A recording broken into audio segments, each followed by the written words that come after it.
అంబా అంబా ఆవుకి ఆకలేసినట్టుంది. ఏదైనా పచ్చిగడ్డి పెట్టాలి అని ఇంటి వెనుకున్న పొలంలో కొంచెం గడ్డి కోసుకొచ్చి ఆవుకి పెట్టింది. అమ్మా. ఈ ఆవు నాకు చాలా బాగా నచ్చింది. ఇప్పటి నుండి దీని పేరు లక్ష్మి. ఇది మంది కాదు కదా తల్లి. ఈ ఆవు యజమాని వచ్చే వరకు మన దగ్గరే పెట్టుకుందాము. సరే తల్లి, నీ సరదా నేనెందుకు కాదనాలి. అలా మరుసటి రోజు ఉదయాన్నే ఆవుకి గడ్డి పెట్టి వైదేహి పాలు పితికింది. అమ్మ చాందిని, లక్ష్మి ఎక్కువగా పాలిచ్చింది. కొన్ని పాలు మనం ఇంట్లో దాచుకొని మరికొన్ని పాలను అమ్ముకుందాం. అవునమ్మా, ఆ డబ్బులతో నాన్నకి మందులు కొని వైద్యం చేయించొచ్చు. అలా ఆ రోజు నుండి మాయా ఆవు పాలు పిండి ఊళ్ళో అమ్మేది వైదేహి. ఆ డబ్బుతో సూరికి మంచి వైద్యము చేయించేది. కొన్ని రోజులకే సూరికి జబ్బు పూర్తిగా తగ్గింది. మామూలు మనిషి అయ్యాడు. ఒక రోజున చాందిని ఆవుతో మాట్లాడుతూ ఉంటుంది. లక్ష్మి, నీ వల్లే మా నాన్న మామూలు మనిషి అయ్యాడు. నీ రుణం తీర్చుకోలేను. అంత పెద్ద మాటలొద్దులే చాందిని. నాకు చెట్టుని చూడాలనిపిస్తుంది. తన దగ్గరికి తీసుకెళ్ళవు? తప్పకుండా తీసుకెళ్తాను అని చాందిని ఆవుని మాయా చెట్టు దగ్గరికి తీసుకుని వెళ్తుంది. ఎలా ఉన్నావు మాయా ఆవు? నేను బాగున్నాను. చాందిని తల్లి నన్ను బాగా చూసుకుంటుంది. నాకు లక్ష్మి అనే పేరు కూడా పెట్టింది. నీకు కృతజ్ఞతలు చెట్టు తల్లి. నువ్వు లక్ష్మిని ఇవ్వకపోతే ఈరోజు మా నాన్న మామూలు మనిషి అయ్యేవాడు కాదు. నువ్వు నా స్నేహితురాలివి చాందిని. నువ్వు మాట్లాడినట్టు నాతో మనసారా ఎవరూ మాట్లాడలేరు. అందరూ నా పండ్లు తిని నన్ను తిట్టేవారే. కానీ నువ్వు మాత్రం అలా కాదు తల్లి. వేసవి కాలంలో కూడా చెరువు నుండి నీరు తెచ్చి నాకు పోసేదానివి.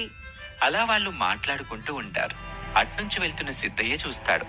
ఆవు చెట్టు మాట్లాడుకోవటం చూసి, ఏంటి విడ్డూరం, చెట్టు ఆవు మాట్లాడవేంటి అని దూరం నుంచి వాళ్ళు మాట్లాడుకునే మాటలన్నీ వింటాడు. సిద్ధయ్యకి అప్పుడు అర్థమవుతుంది అది మాయా ఆవు అని. నేను కూడా ఈ ఆవుని మా ఇంటికి తీసుకెళ్లి వచ్చిన పాలతో అధికంగా డబ్బు సంపాదించాలి అని అక్కడి నుంచి వెళ్ళిపోయాడు. చాందిని కూడా ఆవుని వాళ్ళ ఇంటికి తీసుకెళ్ళింది. ఇంటికి వెళ్ళిన సిద్ధయ్యకి మాత్రం ఆ ఆవుని ఎలా సంపాదించుకోవాలా అని ఆవు కోసం ఒక పథకం వేశాడు. మరుసటి రోజు ఉదయాన్నే చాందిని వాళ్ళ ఇంటికి వెళ్తాడు.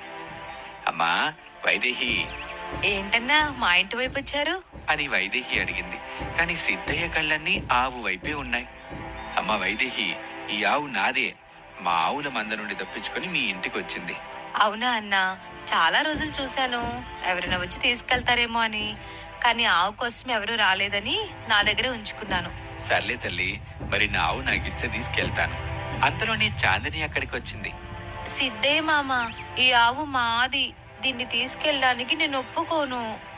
అమ్మా చాందిని, నువ్వు కొన్ని రోజుల్లోనే దీంతో అనుబంధం పెంచుకున్నావు.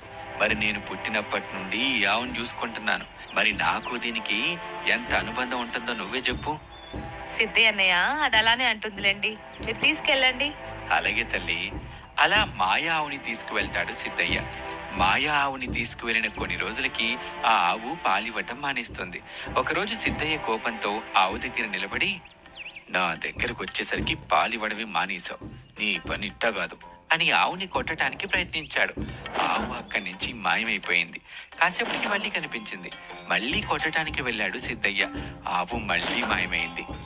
అమ్మో, ఇది మాయా ఆవు కాదు, ఇదేదో మంత్రాల ఆవులా ఉంది అని ఆ మాయావుని తీసుకువెళ్లి చెట్టు కట్టేస్తాడు. తప్పు తెలుసుకున్నావా సిద్ధయ్య? క్షమించు తల్లి, తప్పు చేశాను. ఈసారి ఈ ఆవుని మరొక పేద కుటుంబానికిచ్చి వాళ్ళని ఆదుకుంటాను అని మాయా చెట్టు అంటుంది. పేదమ్మాయి చాందిని తన ఇంటి ముందు తనకిష్టమని పెట్టుకున్న పూల మొక్కలకి సంతోషంగా